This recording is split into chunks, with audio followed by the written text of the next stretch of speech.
Welcome to Forward Public School E-Learning Class 9, Subject Biology, Chapter 3 Biodiversity, Unit 3.4. I am Nuzhat Asif. Bismillahirrahmanirrahim. 3.4 History of Classification System. Students, previously we have learned about taxonomic hierarchy of some common animals and plants in 3.2 unit. Today we will learn about history of classification system कि किस तरीके से दर्जाबंदी की गई उस तारीख को आज हम पढ़ेंगे। पेज 42 पे आपको बता रहे हैं Aristotle a Greek philosopher and scientist in 4th BC। कहते हैं अरिस्तु नामी एक साइंसदान था, बायोलॉजिस्ट था, यूनानी फिलोसोफर था वो और साइंटिस्ट भी था जो कि 4 कबले मसीह BC बिफोर क्राइस्ट कबले मसीह। उसने क्या किया? He classified animals and plants on the basis of similarities. उसने सबसे पहले तमाम जानवरों और पौधों की दर्जाबंदी की उनकी सिमिलैरिटीज़ या कॉमन कैरेक्टर्स की बुनियाद पर, उनकी एक जैसी खसूसियात की बुनियाद पर। He listed only a few hundred plants and animals, लेकिन वो सिर्फ चंद 100 ही पौधे और जानवरों को की दर्जाबंदी कर पाया। उस ज़माने में फैसिलिटीज़ भी कम थी, तो ये बहुत बड़ा कारनामा है कि वो चंद एक को भी दर्जाबंदी कर पाया, उनको ग्रुप्स और सब ग्रुप्स में डिवाइड कर पाया। He and his pupils, pupil mean शागिर्द, वो और उसके शागिर्द, उन्होंने क्या किया? The group plants as grasses, bushes and trees. उन्होंने पौधों को 3 ग्रोहों में तकसीम किया। जो बिल्कुल छोटे एवरग्रीन प्लांट्स थे उनको उसने हर्ब्स, जड़ी बूटियाँ या ग्रासेस में लिया।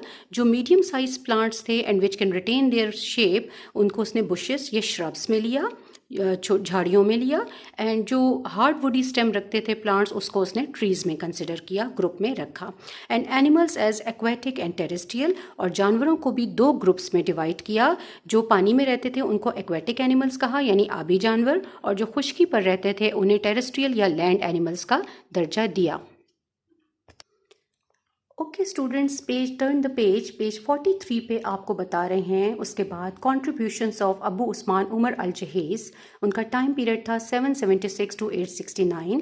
याद रहे कि हम हिस्ट्री पढ़ रहे हैं और उसमें हम देख रहे हैं कि किस तरीके से लिविंग ऑर्गेनिजम्स को किन साइंटिस्ट ने, बायोलॉजिस्ट ने क्लासीफाई किया with the passage of time. Aristotle के बारे में आपने पढ़ा। अब Abu Usman Umar al Jahiz wrote a book on animals, किताबुल हयावान।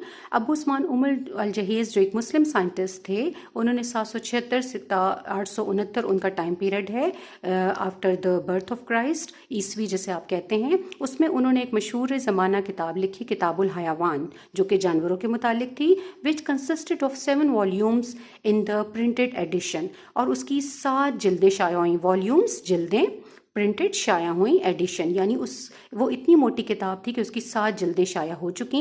In this book he explain the characters of 350 species of animals. इस किताब में उन्होंने कम अज़ कम जानवरों की 350 इकसाम बताईं और उनकी खसूसियात बताईं। He also gave a detailed account of social organisation of ants, और उन्होंने बड़ी कामयाबी के साथ उन्होंने चूंटियों की एक समाजी ज़िंदगी को भी उसके अंदर डिस्क्राइब किया कि किस तरह से चूंटियाँ मिलजुल कर रहती हैं और काम करती हैं, और उनके डिफरेंट ग्रुप्स को काम असाइन होते हैं। जो क्वीन एंट होती है वो उनको काम असाइन करती है और वो सारे अपने टास्क उसी के मुताबिक पूरे करते हैं। He even knew that some insects are responsive to light. Even कि वो उस ज़माने में ये भी जान गए थे कि कुछ कीड़े जो हैं वो रोशनी की तरफ रद्द-ए-अमल ज़ाहिर करते हैं, यानी अट्रैक्ट होते हैं रोशनी की तरफ, वो कशिश रखते हैं। And use this information to suggest a clever way of getting rid of mosquitoes and flies. और इस बात को जानने के बाद उन्होंने दुनिया को ये मालूमात मुहैया की कि किस तरीके से हम होशियारी के साथ मच्छरों से जान छुड़ा सकते हैं और मक्खियों से जान छुड़ा सकते हैं। यानी आज भी आप देखें जो मॉस्किटो के इंसेक्ट किलर्स जो होती हैं, डिवाइसेस मिलती हैं, उसके अंदर लाइट लगी होती है जिसकी तरफ अट्रैक्ट होकर मॉस्किटोज और फ्लाइज आती हैं और फिर वो वहाँ पे डाई हो जाती हैं लाइट के नज़दीक।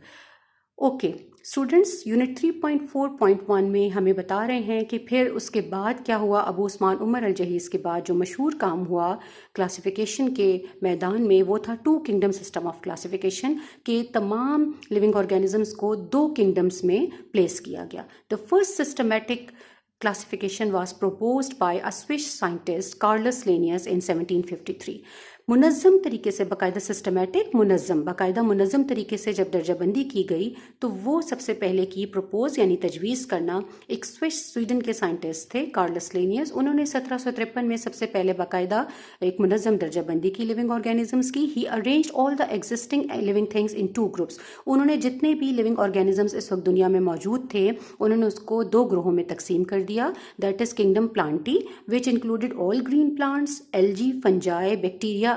उन्होंने तमाम जो लिविंग ऑर्गेनिजम्स थे उनको 2 ग्रुप्स में रखा। एक जो ग्रीन कलर के थे उनको किंगडम प्लांटी में रख दिया और उनके अलावा जितने थे उनको किंगडम एनिमेलिया में रख दिया। अब किंगडम प्लांटी में उन्होंने तमाम सब्ज पौधों को रखा, एल्जी को रखा क्योंकि वो भी ग्रीन कलर के होते हैं, कुछ फंजाई को भी डाल दिया उन्होंने और बैक्टीरिया को भी डाल दिया। And kingdom Animalia which included all the unicellular as well as multicellular animals. और उसके अलावा जितने भी थे एनिमल्स और यूनिसेलुलर और मल्टीसेलुलर ऑर्गेनिजम्स उन सबको उन्होंने किंगडम एनिमेलिया में डाल दिया।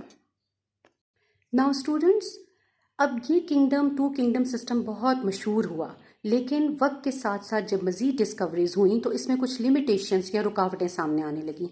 तो अब हम बात करते हैं limitations of 2 kingdom system of classification. कुछ अरसे के बाद इस सिस्टम में जो है, इस दर्जाबंदी के इस सिस्टम के अंदर कुछ हदबंदियाँ या रुकावटें सामने आईं और उसके बाद इसको मनसूख कर दिया गया। अब वो रुकावटें किस किस्म की थीं? A few of the limitations of 2 kingdom systems are as follows. ये मंदरजा झैल चंद रुकावटें सामने आईं। जो इतराज़ात उठे, जो इस पर तनकीद हुई, वो ये थी। पहली तनकीद जो हुई वो ये थी कि Euglena is in kingdom Plantae. Euglena जैसे ऑर्गेनिजम्स को किंगडम प्लांटी में रखा कार्लस लिनियस ने। Euglena have plant like characteristics, chlorophyll as well as animal like characteristics, that is engulf food in darkness and lack cell wall. अब Euglena को जब Carolus Linnaeus ने kingdom Plantae में रखा तो सबसे बड़ी जो प्रॉब्लम सामने आई वो ये थी कि यूग्लिना एक ऐसा ऑर्गेनिज्म था जो पौधों की तरह की खसूसियात भी जाहिर करता था, यानी उसमें क्लोरोफिल भी मौजूद था और कुछ कैरेक्टरिस्टिक्स को एनिमल्स की तरह की जो है वो शो करता था। और वो क्या थी कि वो खुराक को निगलता था जानवरों की तरह, पौधों की तरह खुराक बनाता भी था और जब ज़रूरत पड़ती तो जानवरों की तरह खुराक को निगलता भी था अंधेरे में। और दूसरी बात यह कि उसमें एनिमल्स की तरह सेल वॉल भी नहीं थी, जबकि तमाम प्लांट सेल्स में सेल वॉल ज़रूर होती है। Such organisms should be classified in a separate kingdom. तो इतराज़ ये हुआ कि इस तरह के ऑर्गेनिजम्स जो ड्यूअल नेचर शो करते हैं उनको एक अलग किंगडम में रखा जाना चाहिए। दूसरी जो लिमिटेशन या तनकीद इस पर हुई, इस सिस्टम पर, 2 किंगडम सिस्टम पर, वो ये थी कि this system did not clear the difference between prokaryotes and eukaryotes. इस सिस्टम के अंदर, 2 किंगडम सिस्टम के अंदर कोई भी तफरीक नहीं थी कि प्रोकैरियोट्स ऑर्गेनिजम्स कौन से हैं और यूकैरियोट्स ऑर्गेनिजम्स कौन से हैं, यानी वो ऑर्गेनिजम्स जिनमें मेम्ब्रेन बाउंडेड ऑर्गेनल्स और न्यूक्लियस नहीं होता और वो ऑर्गेनिजम्स जिनमें मेम्ब्रेन बाउंडेड न्यूक्लियस और ऑर्गेनल्स होता है, उनकी कोई तफरीक नहीं थी जो कि होनी चाहिए थी। तीसरा जो इतराज़ या रुकावट सामने आई वो ये थी कि न्यू डिस्कवरीज ऑल्सो प्रूव, जब नई तहकीकात हुई, दरियाफ्तें हुई, तो इससे ये भी साबित हुआ that fungi are very different from plants, कि फंजाई जो हैं वो कतन पौधों से नहीं मिलते जुलते, जबकि कार्लस लिनियस ने उनको किंगडम प्लांटी में डाला था। So should not be included in kingdom Plantae. तो इतराज़ ये हुआ कि इनको किंगडम प्लांटी में शामिल नहीं किया जाना चाहिए। Plants are autotrophs. प्लांट्स जो होते हैं वो अपना फूड खुद प्रिपेयर करते हैं, वो ऑटोट्रॉफिक होते हैं और फोटोसिंथेसिस के जरिए से अपना फूड खुद प्रिपेयर करते हैं। वाइल फंजाई आर हेट्रोट्रॉफ, जबकि फंजाई प्लांट्स के बिल्कुल बरअक्स अपनी खुराक खुद बनाने के काबिल नहीं होते और उनमें क्लोरोफिल भी नहीं होता। They get there food bye absorption, बल्कि वो एक बिल्कुल मुनफरिद तरीके से यानी जज्ब करते हैं अपनी खुराक सॉइल से, अपने थ्रेड लाइक, हाइफी या रूट लाइक स्ट्रक्चर्स के जरिए से वो अपनी खुराक को सक करते हैं और न्यूट्रिशन को एब्जॉर्ब करते हैं जिस चीज़ पर भी वो पाए जाते हैं, चाहे सॉइल में, चाहे किसी प्लांट पे या एनिमल में, कहीं से भी वो अपनी खुराक को जज्ब करने की सलाहियत रखते हैं। Plants have cell walls. पौधों में सेल वॉल होती है मेड अप ऑफ सेल्यूलोज, जो कि कॉम्प्लेक्स कार्बोहाइड्रेट यानी सेल्यूलोज की बनी होती है। मैंने आपको फर्स्ट चैप्टर में भी बताया था कि सेल्यूलोज इज कॉम्प्लेक्स कार्बोहाइड्रेट या पॉलीसेकेराइड, यानी many sugar, a long chain of many sugar molecules. While the cell wall of fungi are made of chitin, जबकि हमने देखा कि फंजाई में जो सेल वॉल होती है वो सेल्यूलोज के बरक्स टफ एंड फ्लेक्सिबल कार्बोहाइड्रेट्स यानी काइटिन की बनी होती है। On the basis of these limitations, इन तमाम रुकावटों की बुनियाद पर 5 kingdom system of classification was propose. तो एक नया किंगडम ऑफ क्लासिफिकेशन तजवीज़ किया गया जिसको नाम दिया गया 5 kingdom system of classification. Now students 3.4.2 में आपको बता रहे हैं कि टू किंगडम सिस्टम के एक मनसूख होने के बाद एक नया किंगडम आया, that is 5 kingdom system of classification. लेकिन उससे भी पहले बहुत कम वक्त के लिए एक 3 किंगडम सिस्टम ऑफ क्लासिफिकेशन भी दिया गया। In 1866, 1866 में Ernst हैसिकल proposed a new kingdom that is Protista to include Euglena-like organisms। कहते हैं दरमियान में कुछ अरसे के लिए एक 3 किंगडम सिस्टम ऑफ ऑर्गेनिज्म भी क्लासिफिकेशन भी मुतारफ़ हुआ, जो कि अर्न्स्ट हैसिकल नामी साइंटिस्ट ने 1866 में मुतारफ़ कराया। उसने बस फ़र्क ये किया कि उसने किंगडम प्लांटी, किंगडम एनिमेलिया के अलावा एक और तीसरा किंगडम बना दिया जिसको नाम दिया किंगडम प्रोटिस्टा, और उसमें ऐसे तमाम यूग्लिना जैसे ऑर्गेनिजम्स को रख दिया जो ड्यूअल नेचर शो करते थे, जैसे यूग्लिना है, एमेबा है, क्लेमाइडोमोनास है, पैरामीशियम है। इन जैसे ऑर्गेनिज्म जो प्लांट लाइक कैरेक्टरिस्टिक्स भी शो करते थे और एनिमल लाइक कैरेक्टरिस्टिक्स भी शो करते थे, तो उनको प्लेस करने के लिए उसने एक तीसरा किंगडम भी बना दिया, किंगडम प्रोटिस्टा। लेकिन जल्द ही 1969 में यानी in 1969 Robert Whittaker classified all the organisms into 5 kingdoms.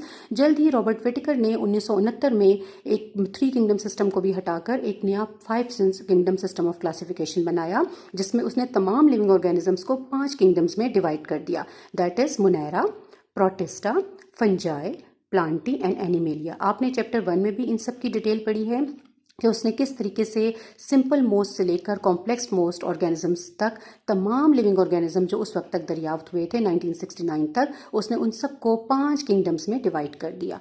The 5 kingdom system remove the problems prevailed in the 2 kingdom system. अब क्या हुआ कि 5 किंगडम सिस्टम के आ जाने से जितने भी मसाइल का सामना था 2 किंगडम और 3 किंगडम में, उस सब का खात्मा हो गया, यानी जो प्रिवेल कर रहे थे, जो जारी थे मसाइल, उन सब मसाइल का वक्ती तौर पे खात्मा हो गया। Now students turn your page 44 पे आपको बता रहे हैं कि इन 1988 5 किंगडम सिस्टम के आने के बाद 1988 में 2 scientist Margulis and Schwartz further modified the Whittaker system on the basis of cellular structure, mode of nutrition and method of reproduction. कहते हैं 2 साइंटिस्ट थे, एक मार्गुलिस और एक शॉर्ट्स। लाइन मार्गुलिस जो खातून हैं, वो आपकी बुक में उनकी पिक्चर मौजूद है। उन्होंने फिर कुछ तरमीम की, मॉडिफाइड तरमीम की उन्होंने विटेकर के 5 किंगडम सिस्टम में। उन्होंने कुछ चेंजेस की। किन बुनियादों पर चेंजेस की? उन्होंने सेल की साख की बुनियाद पर लिविंग ऑर्गेनिजम्स को प्लेस किया, उनकी ग़िज़ा लेने के तरीके की बुनियाद पर उन्होंने उसको रिप्लेस किया ऑर्गेनिजम्स को, और उनकी रिप्रोडक्टिव मेथड यानी वो सेक्सुअल रिप्रोडक्शन करते हैं या एसेक्सुअल रिप्रोडक्शन करते हैं, इस बुनियाद पर उन्होंने थोड़ी सी कुछ चेंजेस की, मॉडिफिकेशंस की, कुछ चेंजेस की 5 किंगडम सिस्टम ऑफ क्लासिफिकेशन में। अकॉर्डिंग टू देयर स्कीम, उनके मंसूबे के मुताबिक kingdom Monera was given the name kingdom Prokaryotae. उन्होंने 1988 में किंगडम मोनेरा का नाम चेंज करके किंगडम प्रोकैरियोटी रख दिया। They also expanded the kingdom Protista by including all the unicellular and simple eukaryotic organisms and some non true fungi in it. उन्होंने इसके अलावा किंगडम प्रोटिस्टा का दायरा भी वसी कर दिया, उसको फैला दिया, और उसमें मजीद कुछ सिंगल सेल्ड ऑर्गेनिज्म डाल दिए और कुछ सिंपल मल्टी सेलुलर या यूकैरियोटिक ऑर्गेनिजम्स डाल दिए और कुछ नॉन ट्रू फंजाई भी डाल दी। यानी मिसाल के तौर पे यीस्ट, यानी all the fungi of the world are multi cellular except yeast. So yeast अगरचे एक फंजाई है लेकिन वो दुनिया की वाहिद सिंगल सेल्ड फंजाई है, तो उसको भी नॉन ट्रू फंजाई कहकर उन्होंने किंगडम प्रोटिस्टा में डाल दिया। 5 kingdom system of classification includes the following kingdoms. अब हम देखते हैं कि 5 किंगडम सिस्टम क्या था और उसकी क्या डिटेल है, आइए हम उसको स्टडी करते हैं। स्टूडेंट्स पेज 44 पे ही आपको किंगडम मोनेरा की डिटेल दे रहे हैं।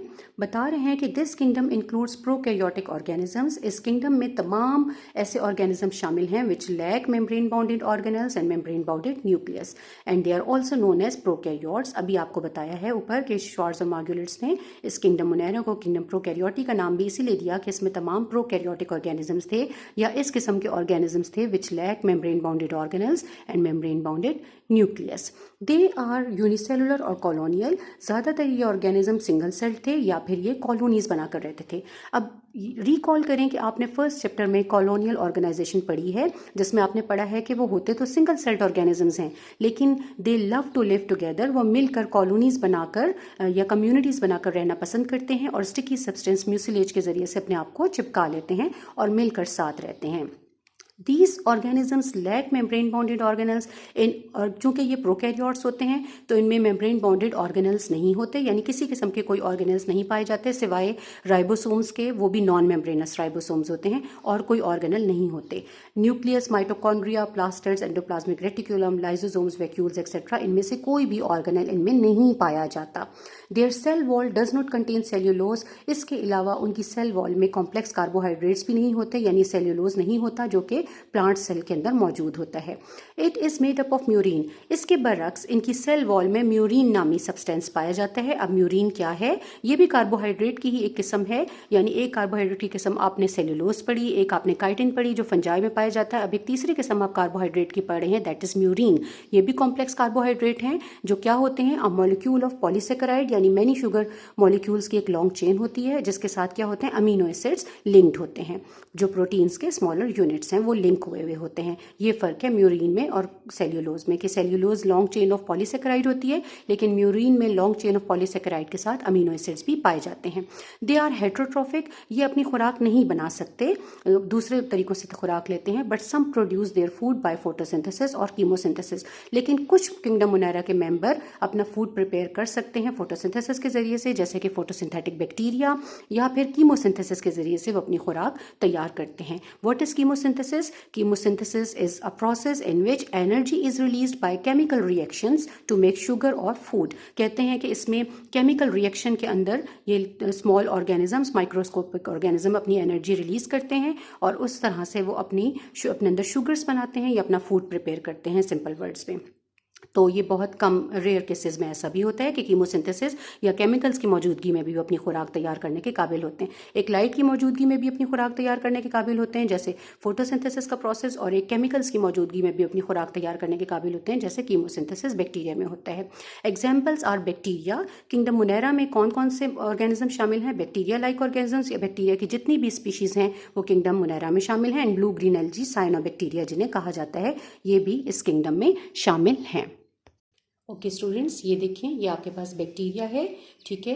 ये आपके पास एक एस्केरिशिया कोलाई बैक्टीरिया की स्पीशीज़ हैं। इस तरह की आपको एक आइडिया मिल सकता है कि इसकी शेप होती है। ये इसका स्कैटर्ड डीएनए है, यानी ये प्रोकैरियोट है तो इसके अंदर कोई मेम्ब्रेन के अंदर बंद डीएनए नहीं है बल्कि स्कैटर्ड है सेंटर में, ठीक है। ये इसका फ्लैजिलम है, ये इसके स्ट्रक्चर्स हैं जिनकी मदद से ये मूव करता है वाटर के अंदर, ठीक है।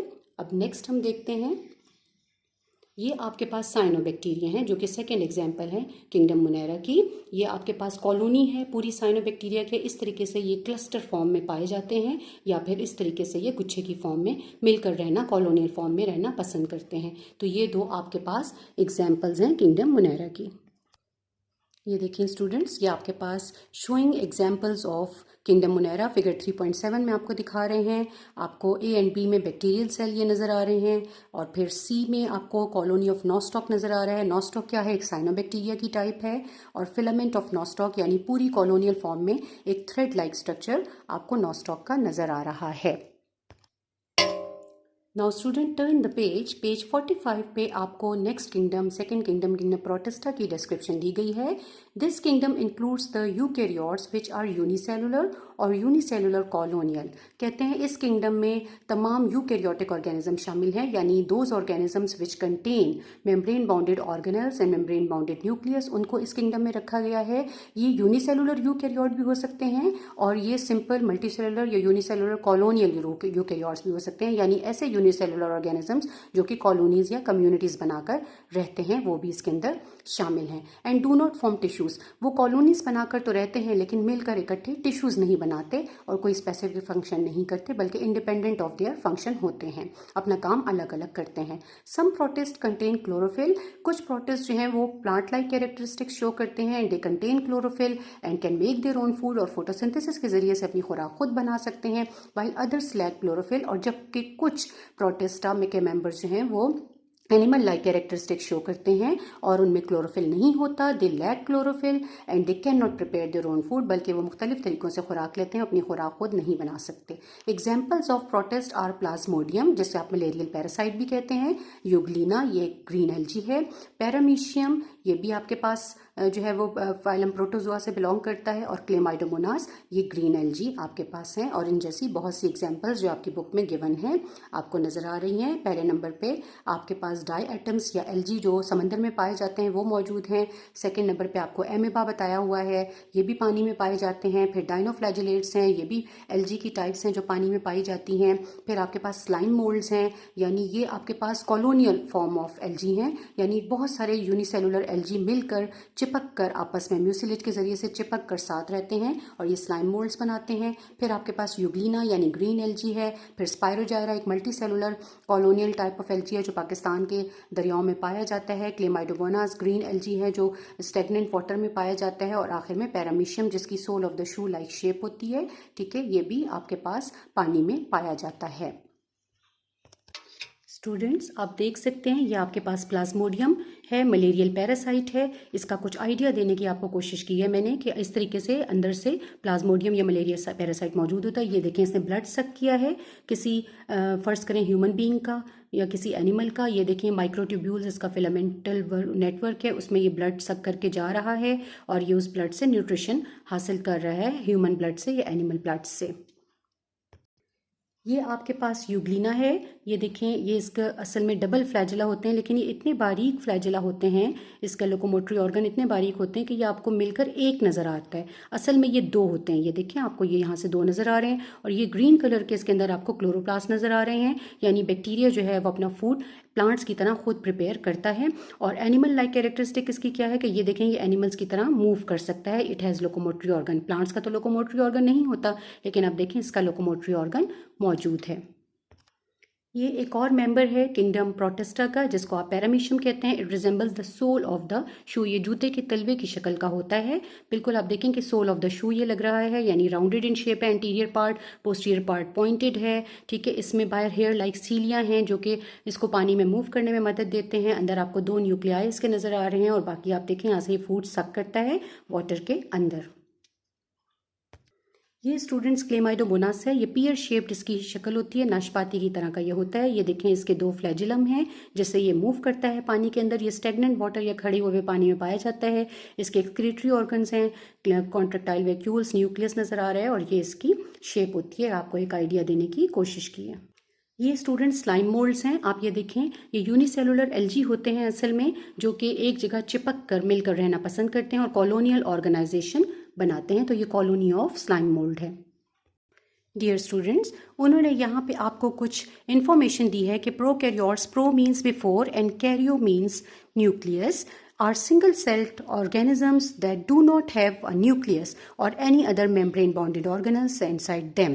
Eukaryotes, U means true and karyo refers to nucleus, are organisms whose cells have a well-defined membrane-bounded nucleus and organelles. यानी प्रोकैरियोट और यूकैरियोट का सिंपल डिफरेंस आपको बताया है कि prokaryotes lack membrane-bounded nucleus and membrane-bounded organelles. Pro means early, before, और caryon means kernel or nucleus. U means true और Cairo means kernel और न्यूक्लियस, ठीक है। यानी प्रोकैरियोट्स में मेम्ब्रेन बाउंडेड न्यूक्लियस और मेम्ब्रेन बाउंडेड ऑर्गेनल्स नहीं होते, जबकि यूकैरियोट्स वो ऑर्गेनिजम्स होते हैं जिनमें मेम्ब्रेन बाउंडेड न्यूक्लियस और मेम्ब्रेन बाउंडेड ऑर्गेनल्स पाए जाते हैं। Okay students, now turn the page. Page 46 पे आपको डिस्क्रिप्शन दी है किंगडम फंजाई की। क्या है किंगडम फंजाई? कहते हैं दे आर यूनिसेलुलर और multicellular eukaryotes.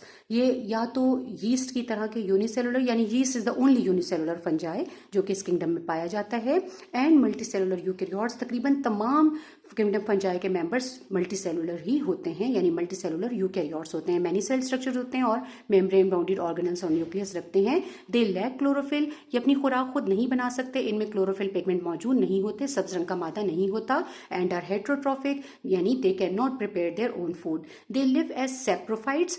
Sapro and phyta. Sapro dead, phyta means to take nutrition like plants. कहते हैं कि they are saprophytes deriving food from dead organic matter, यानी या तो ये मुर्दा जिस्मों से अपनी खुराक लेते हैं, जस्ट करके, सक करके, यानी मुर्दा जिस्म पर लग जाते हैं और बॉडी को गला सड़ा देते हैं, डिके कर देते हैं। डिकम्पोजर फंजाई भी आप इन्हें कह सकते हैं। और पैरासाइट्स, या फिर ये लिविंग होस्ट से खुराक लेते हैं, यानी दे आर हेट्रोट्रॉफिक, ये अपनी खुराक खुद नहीं बना सकते।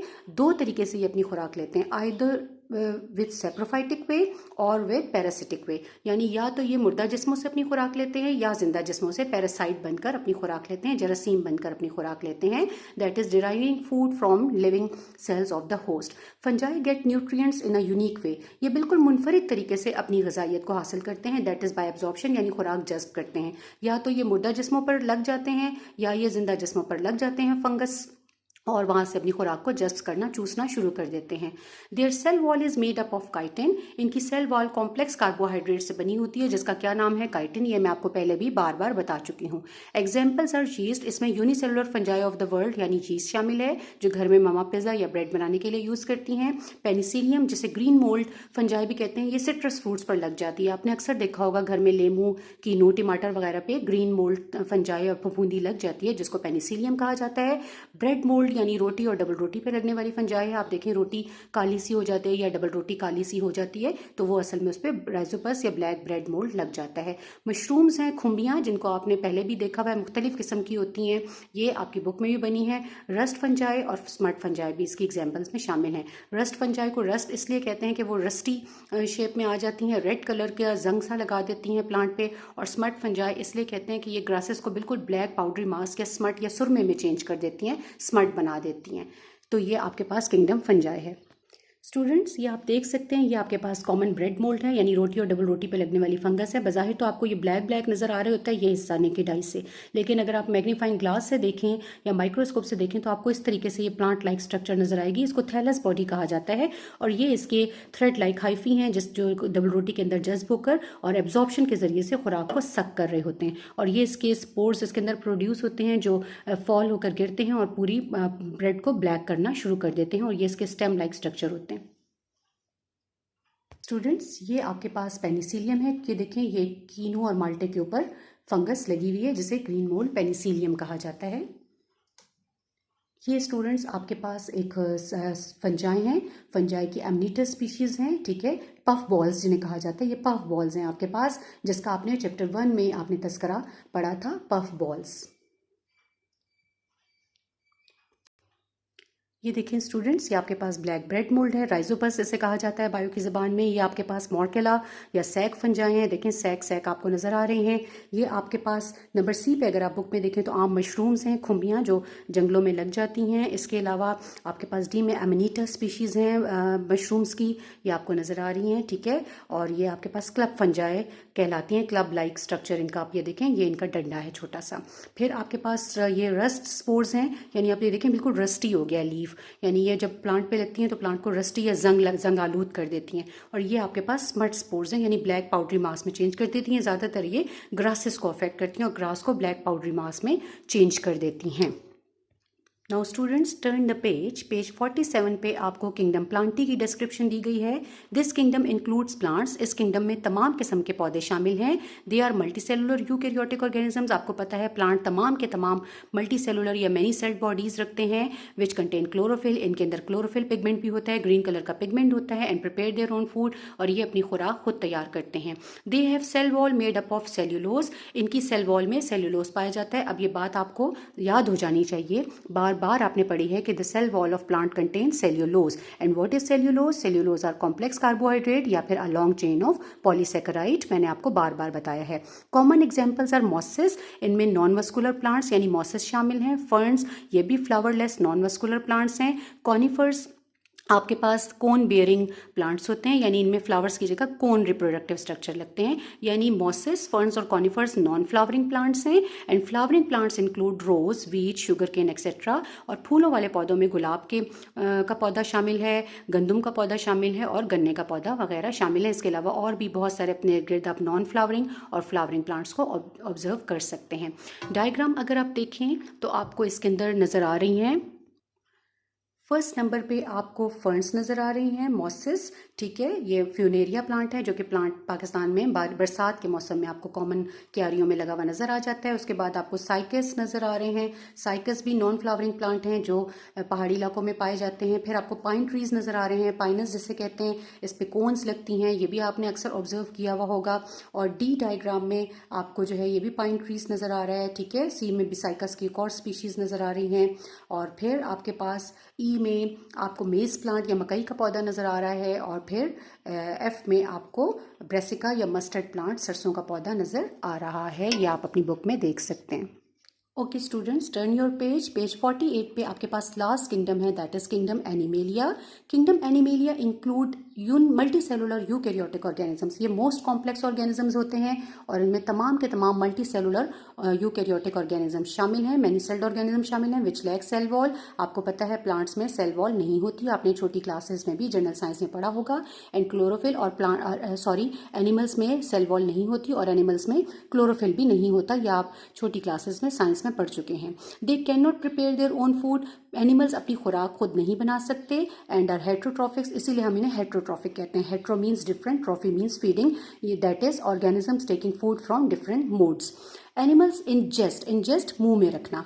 एनिमल्स इंजेस्ट फूड, अपनी खुराक को अपने मुंह में डालते हैं, यानी इनकी बकल कैविटी या माउथ मौजूद होता है। एंड डाइजेस्टेड, और फिर उस खुराक को हजम भी करने की सलाहियत रखते हैं विद इन देयर बॉडीज, अपने जिस्मों के अंदर। यानी तमाम एनिमल्स के अंदर डाइजेस्टिव सिस्टम होता है जिसमें ये अपनी खुराक को हजम करने की, मुंह में डालने की और हजम करने की सलाहियत रखते हैं। Animals are classified into 2 groups. Animals को हम 2 ग्रुपों में तकसीम करते हैं on the basis of presence और एब्सेंस ऑफ वर्टिब्रल कॉलम। या तो उनमें बैकबोन मौजूद होता है, उन्हें हम वर्टिब्रेट्स कहते हैं, या फिर एनिमल्स में बैकबोन या वर्टिब्रल कॉलम नहीं होता, हम उन्हें इनवर्टिब्रेट्स कहते हैं। जैसे आपने फ्लावरिंग प्लांट्स और नॉन फ्लावरिंग प्लांट्स 2 ग्रुप्स देखे थे किंगडम प्लांटी के, इसी तरह एनिमल्स में भी वर्टिब्रेट्स और इनवर्टिब्रेट्स 2 ग्रुप होते हैं। वर्टिब्रल कॉलम वाले, बैकबोन वाले वर्टिब्रेट्स कहलाते हैं, इनवर्टिब्रेट्स कहलाते हैं अर्थवर्म। ये आपके पास अर्थवर्म या केचवा, आप उसको जानते हैं कि उसके अंदर बैकबोन नहीं होती। स्टार फिश हैं, ये समुद्रों में पाई जाती हैं। अर्थवर्म मॉइस्ट सॉइल में पाया जाता है, स्टार फिश समंदर में पाई जाती है। इंसेक्ट्स हैं डिफरेंट किस्म के, फाइलम आर्थ्रोपोडा से बिलोंग करते हैं। अर्थवर्म फाइलम एनेलिडा से बिलोंग करता है। स्टार फिश फाइलम एकाइनोडर्मेटा से बिलोंग करता है। एंड वर्टिब्रेट्स फिशेस हैं, एम्फीबियंस हैं, रेप्टाइल्स, बर्ड्स एंड मैमल्स। यानी ये तमाम 5 ग्रुप्स वो हैं जिनके अंदर बैकबोन मौजूद होती है। फिशेस यानी क्लास स्पाइसेस, मछलियों में। एम्फीबियंस यानी फ्रॉग और टोड में, मेंढक वगैरह में। रेप्टाइल्स यानी आपके पास रेंगने वाले जो जानवर हैं जैसे क्रोकोडाइल है, एलिगेटर है, स्नेक है। बर्ड्स यानी जो फ्लाइंग बर्ड्स हैं और रनिंग बर्ड्स हैं, उन सब में वर्टिब्रेट्स हैं यानी वर्टिब्रल कॉलम मौजूद है। मैमल्स जिसकी 9 डिफरेंट क्लासेस हैं जिसमें आप ह्यूमन बींग्स भी शामिल हैं। Now students look at the diagram. आपके पास एग्जांपल्स ऑफ इनवर्टिब्रेट एनिमल है। सबसे पहले स्पेंजेस, फाइलम सीलेंट्रेटा से बिलोंग करती हैं, समुद्रों में पाई जाती हैं। फिर आपके पास फ्लैट वर्म है, चपटे कीड़े, ये प्लेनेरिया बना हुआ है, ये भी पानी में पाया जाता है। इसके अलावा राउंड वर्म्स हैं, पेट के कीड़े जो कि आंतों में पाए जाते हैं। इसके अलावा ये आपके पास जो है वो नीमाटोडा फाइलम से बिलोंग करते हैं। फिर आपके पास स्टार फिश है जो समुद्रों में पाई जाती है। स्नेल हैं जो कि फाइलम मोलस्का से बिलोंग करते हैं, ये भी गीली मिट्टी वगैरह में आपने अक्सर ऑब्जर्व किया होगा गमलों के पास। और फिर इंसेक्ट्स हैं, ये आपके पास एक फ्लाई है जो आपने ऑब्जर्व की होगी। ये तो सारे हैं, ये जितने भी एनिमल्स हैं ये सारे इनवर्टिब्रेट एनिमल्स कहलाते हैं।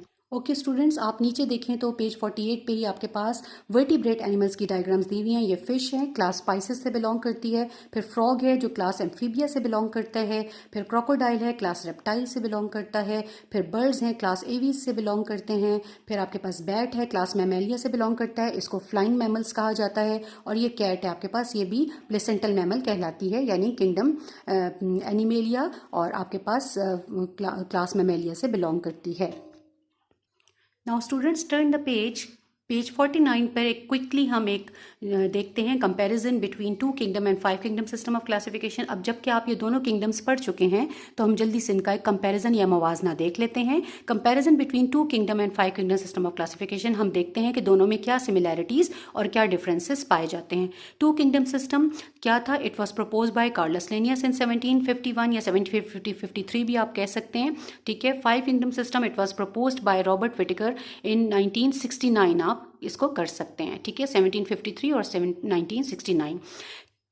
Organisms are classified into 2 kingdoms, 2 kingdom system में, और 5 किंगडम में organisms are classified into 5 kingdoms. Number 3 क्या है? It is based on nutrition and motility. इनको किस बुनियाद पर आपने इसको तकसीम किया है? ग़िज़ाइयत लेने की बुनियाद पर और उनकी मूवमेंट के लिहाज से। और 5 kingdom is based on sale structure, complexity of body, mode of nutrition and evolution, ये आप पीछे पढ़ चुके हैं। आपको अच्छी तरह पता है कि 5 किंगडम बनाया गया था। उनके सेल की साख्त, उनकी जितनी कॉम्प्लेक्स बॉडी थी, मल्टी सेलुलर बॉडी थी, उसकी बुनियाद पर उनको यूकेरियोट में तकसीम किया गया। उनकी खुराक लेने के तरीके से के लिहाज से किया गया और उनके एवोल्यूशनरी हिस्ट्री देखकर उनको क्लासेस में और ऑर्डर्स और जीनस में डिवाइड किया गया। और the placement of organisms 2 kingdom में is like Euglena, bacteria, fungi in Plantae is questionable due to certain reasons. कहते हैं कि इसमें कुछ तनकीद हुई थी कि यूग्लिना, बैक्टीरिया और फंजाई जैसे ऑर्गेनिजम्स को किंगडम प्लांटी में क्यों रखा गया, तो इसलिए इसको डिस्कार्ड कर दिया गया। फिर 5 किंगडम सिस्टम में क्या है, organisms are better placed on the basis of body, cell structure and evolution. कहते हैं कि 5 किंगडम सिस्टम को माना जाता है इस बुनियाद पर कि इसमें बहुत अच्छे तरीके से ऑर्गेनिजम्स को उनकी बॉडी, उनके स्ट्रक्चर और उनके एवोल्यूशन के लिहाज से रखा गया है। तो ये comparison chart. Now distinguishing characteristics of 5 kingdom system of classification. अब जबकि आप 5 किंगडम्स पढ़ चुके हैं तो आपको वो बता रहे हैं कि क्या इनके फ़र्क करने वाले हैं कि kingdom, cell type, nuclear envelope, cell wall और मोड ऑफ न्यूट्रिशन। मुनैरा जो है वो सेल टाइप क्या है, प्रोकैरियोट्स, यूनिसेलुलर और colonial. Nuclear envelope absent, cell wall polysaccharide and amino acids की बनी होती है, जिसे आप क्या कहते हैं उर्फ आम में म्यूरिन कहते हैं। और मोड ऑफ न्यूट्रिशन ऑटोट्रॉफिक भी हो सकता है और हेटरोट्रॉफिक भी इनमें हो सकता है। प्रोटिस्टा में सेल टाइप है यूकैरियोटिक, यानी प्रोटिस्टा सारे यूकैरियोटिक होते हैं। यूकैरियोटिक यूनिसेलुलर हो सकते हैं, कॉलोनियल हो सकते हैं या सिंपल मल्टीसेलुलर हो सकते हैं। न्यूक्लियर एनवेलप इनमें होता है क्योंकि यूकैरियोट्स हैं। सेल वॉल इनमें प्रेजेंट होती है but in the form of various types, जैसे कि ग्लाइकोप्रोटीन है जो कि क्लेमाइडोमोनास में पाया जाता है। मोड ऑफ न्यूट्रिशन इनमें फोटोसिंथेसिस भी हो सकता है, या फिर ये हेटरोट्रॉफिक होते हैं, या फिर ये कम्बिनेशन ऑफ दीज होते हैं, यानी एक ही वक्त में फोटोसिंथेटिक भी हो सकते हैं और हेटरोट्रॉफिक भी हो सकते हैं, जैसे कि मैंने आपको साथ साथ बताया था। किंगडम फंजाई में सेल टाइप जो है वो यूकैरियोटिक, यूनिसेलुलर और मल्टीसेलुलर है। यूनिसेलुलर तो सिर्फ एक ही है यानी यीस्ट, बाकी सारी फंजाई मल्टीसेलुलर होती हैं। न्यूक्लियर एनवेलप इनमें मौजूद होता है क्योंकि ये यूकैरियोट्स हैं। सेल वॉल इनमें काइटिन की बनी होती है, मैंने आपको पीछे भी बताया कि chitin are tough and flexible carbohydrates. Mode of nutrition इनमें क्या है, हेटरोट्रॉफिक यानी एब्जॉर्प्टिव होता है। आपने पढ़ा है कि fungi take their nutrition by absorption. Kingdom Plantae में सेल टाइप यूकैरियोटिक और मल्टीसेलुलर है। न्यूक्लियर एनवेलप इनमें होता है क्योंकि ये यूकैरियोट्स हैं। सेल वॉल इनमें सेल्यूलोज की या फिर पॉलीसेकेराइड की किसी भी किस्म की बनी होती है। मोड ऑफ न्यूट्रिशन इनका फोटोसिंथेटिक होता है और ये ऑटोट्रॉफ्स होते हैं, यानी फोटोसिंथेसिस के जरिए से अपनी खुराक खुद तैयार करते हैं। एनिमेलिया में सेल टाइप यूकैरियोटिक मल्टीसेलुलर है। न्यूक्लियर एनवेलप इनमें प्रेजेंट होता है, सिवाय मुनहरा के बाकी सब यूकैरियोटिक हैं और उनमें न्यूक्लियर एनवेलप मौजूद है। सेल वॉल नहीं होती एनिमल्स में, आपको अच्छी तरह पता है कि cell membrane is the outer layer.